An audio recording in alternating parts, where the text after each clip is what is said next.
SN glory YouTube channel के online platform पे एक बार फिर से आपका हार्दिक स्वागत है।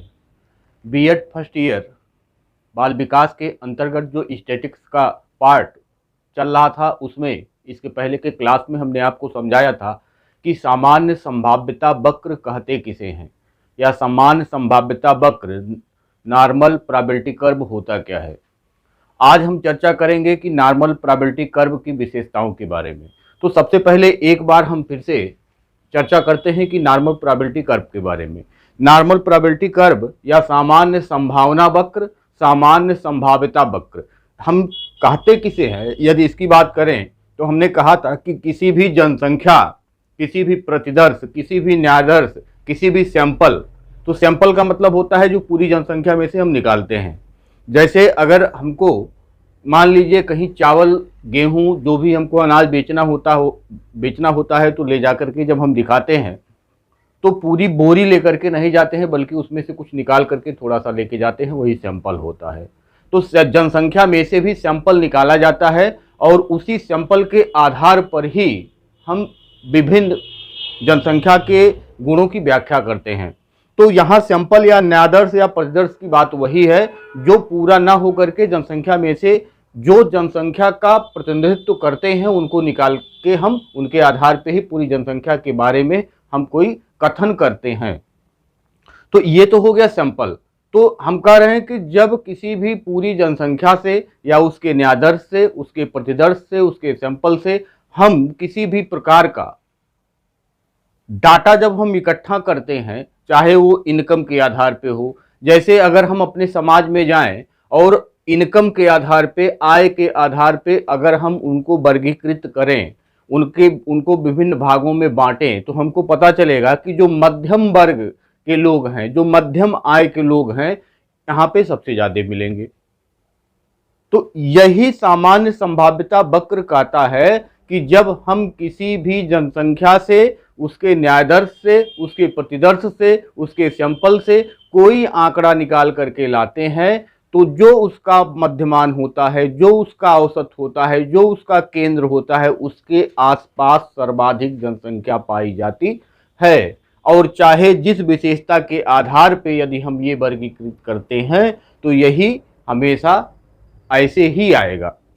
तो यहाँ हमने एक सामान्य संभाव्यता वक्र कैसे खींचा जाता है, यहाँ खींच करके हमने दिखाया है आपको। यहाँ पर जो इसका बीचों बीच होता है, जो इसका ये बीचों बीच होता है, इसके इधर और इसके इधर, यानी इधर भी 50% और इधर भी 50% जनसंख्या पाई जाएगी। यानी 50% जनसंख्या इधर, 50% जनसंख्या इधर इसमें पाई जाएगी। हमने एक विशेषता के आधार पे, यानी बुद्धि लब्धि के आधार पे अगर हमने एक चार्ट यहाँ प्रस्तुत किया है, आप देखेंगे यहाँ पे कि जो सामान्य बुद्धि है या औसत बुद्धि है, ये 50 है। 50 के नीचे की तरफ और 50 के ऊपर की तरफ 16, 7, 23 और 2 25% इधर है और 25% जनसंख्या, यानी औसत के ऊपर 25% और औसत के नीचे 25%। यानी औसत जहां है, समान जनसंख्या इसके इधर भी और इसके इधर भी जनसंख्या समान रूप से विद्यमान होगी। और जैसा कि यहाँ आप किसी भी विशेषता के आधार पर अगर आप एक रेखा चित्र का प्रदर्शन करते हैं, तो वहां पे ये सामान्य वितरण वक्र एनपीसी ही आपको प्राप्त होगा, वहां पे आपको एनपीसी ही प्राप्त होगा। तो अगर हम इसकी विशेषताओं की बात करें, तो विशेषताओं के संदर्भ में हम देखेंगे कि एनपीसी की विशेषता कौन कौन होती है। सबसे पहला कहा गया कि ये घंटाकार होती है। घंटाकार का मतलब क्या है कि ये घंटे के आकार की होती है, यानी कि ये देखिए आप जो चित्र बना हुआ है, ये पूर्णतः ये घंटाकार है। तो सबसे पहली विशेषता ये होती है कि जो भी हमको एनपीसी नॉर्मल प्रोबेबिलिटी कर्व मिलेगा, वह हमेशा और हमेशा एक घंटे के आकार का ही होगा। दूसरा, यह सममित होता है। दूसरी इसकी जो विशेषता है कि यह सममित होता है। सममित का मतलब होता है कि यदि इसको इसके मध्यमान से हम इसको काट दें, दो भागों में इसको काट दें, तो ये दोनों भाग आपस में क्या होते हैं, बराबर होते हैं। और ऐसा जब कहीं भी होता है तो उसको हम कहते हैं कि ये सममित होता है। तो ये जो भी हमको वितरण, जो भी हमको आंकड़े प्राप्त होंगे, और उनको जब हम वर्गीकृत करते हैं तो ये दो भागों में विभाजित हो जाता है, यानी कि 50% इधर और 50% इधर। और जब इसको हम 20 से काटेंगे तो ये सम्मित होगा, यानी एक पार्ट को उठा करके दूसरे पार्ट पे रखेंगे तो दूसरा पार्ट आच्छादित कर लेगा, यानी ढक लेगा, तो इसीलिए इसको कहते हैं कि ये सम्मित होता है।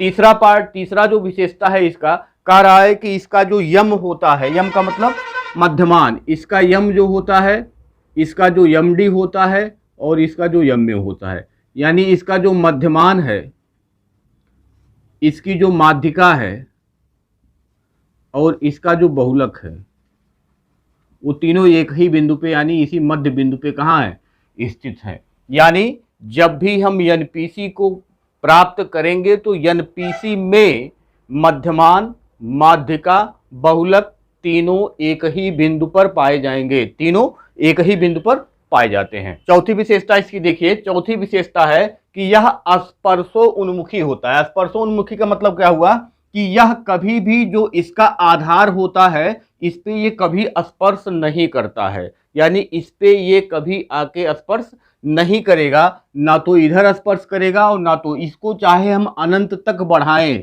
इसको चाहे हम अनंत तक बढ़ाएं और इसको चाहे हम अनंत तक बढ़ाएं, लेकिन यहाँ होगा क्या, यह कभी भी आधार को स्पर्श नहीं करता है। ये इसकी चौथी विशेषता हो गई।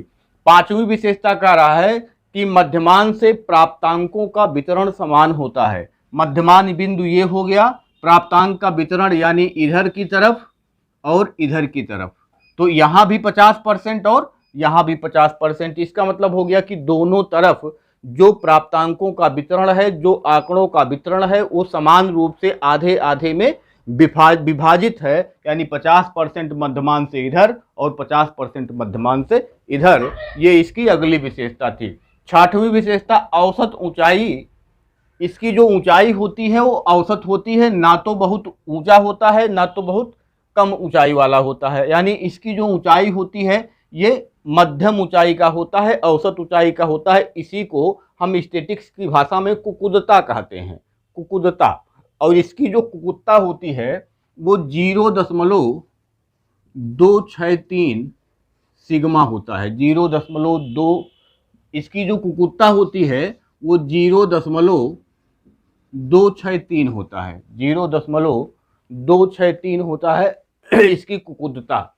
इसके अलावा जो अगली विशेषता है, अधिकतम प्राप्तांक बीचों बीच होते हैं। जब हम आपको कल समझाए थे तो आपको बताए थे कि 34.13